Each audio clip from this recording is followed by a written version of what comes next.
പരാജയപ്പെടാൻ പോകുന്നു എന്ന് അവർ തിരിച്ചറിഞ്ഞു എന്നുള്ളത് കൊണ്ടാണ് ഇപ്പൊ ഇങ്ങനെ ഒരു നാടകം അവർ കാണിക്കുന്നത്. ഒരു കസേര കിട്ടിയില്ല എന്ന് പറഞ്ഞ്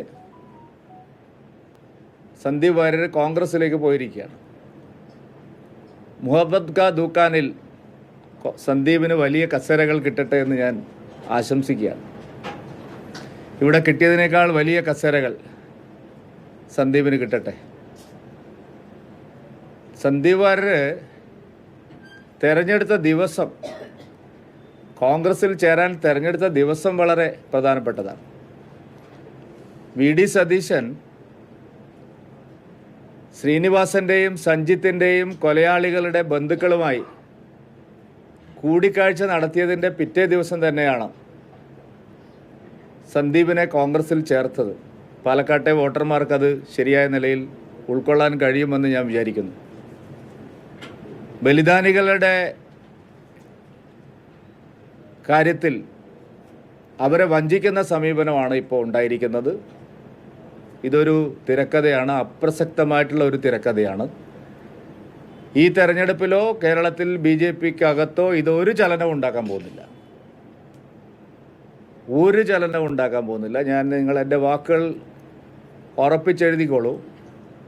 ഈ കോൺഗ്രസ് പ്രവേശനം ഒരു ചലനവും ഉണ്ടാക്കാൻ പോകുന്നില്ല.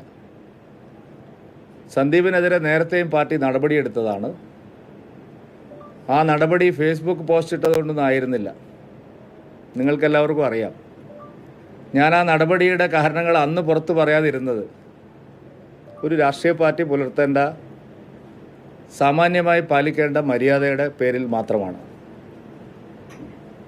അതുകൊണ്ട് വി.ഡി. സതീശനും സുധാകരനും ഞാൻ എല്ലാ ആശംസകളും നേരുകയാണ്.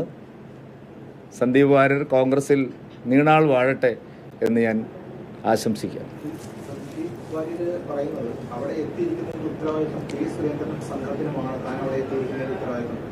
ആയിക്കോട്ടെന്ന് സന്ദീപ് വാര്യർ ഞാൻ എല്ലാ ആശംസകളും നേരുകയാണ്.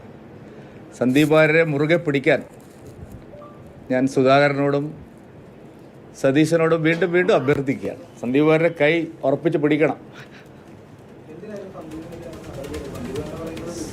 സന്ദീപ് വാര്യർക്കെതിരെ നടപടിയെടുത്തത് എന്തിനാണെന്നുള്ള കാര്യം അന്ന് ഞാൻ പറയാതിരുന്നത്, ഇന്നും പറയാതിരിക്കുന്നത്, അത്തരം കാര്യങ്ങൾ പൊതുസമൂഹത്തിന് മുമ്പിൽ പറയുന്നത് ഒരു പൊളിറ്റിക്കൽ പാർട്ടിക്കും ചേർന്ന നടപടിയല്ലാത്തതുകൊണ്ടാണ്.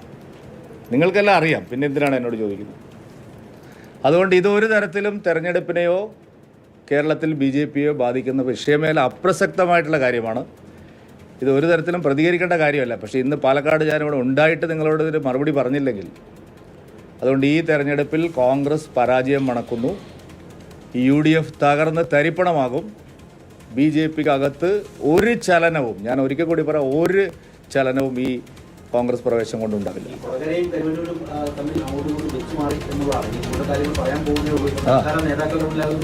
എല്ലാം പറയട്ടെ. ഇതൊക്കെ ഒരു നേരത്തെ ഉണ്ടാക്കിയ തിരക്കഥയാണ്. കോൺഗ്രസ് ഈ കാര്യങ്ങളൊക്കെ ശരിയായി മനസ്സിലാക്കി വരുമ്പോഴേക്കും അവർ കാര്യങ്ങൾ പിടികിട്ടും. അതുകൊണ്ടാണ് ഞാൻ പറഞ്ഞത്, ഞാൻ എല്ലാ ആശംസകളും സുധാകരനും സതീശനും കൊടുക്കുകയാണ്. സന്ദീപ് വാര്യരെ മുറുകെ പിടിക്കണം. അതെ, മുറുകെ പിടിക്കണം. സന്ദീപ് വാര്യരെ പോലെ ഒരാളെ കോൺഗ്രസ് പാർട്ടി നെഞ്ചോട് ചേർത്ത് പിടിക്കണം. നടപടിയെടുക്കാൻ മാത്രമുള്ള ഒരാളല്ലെന്ന്. പാർട്ടിക്ക് 180 സംസ്ഥാന കമ്മിറ്റി അംഗങ്ങളുണ്ട്.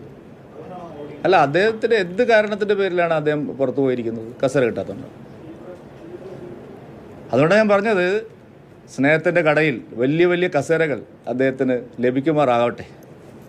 ശരി.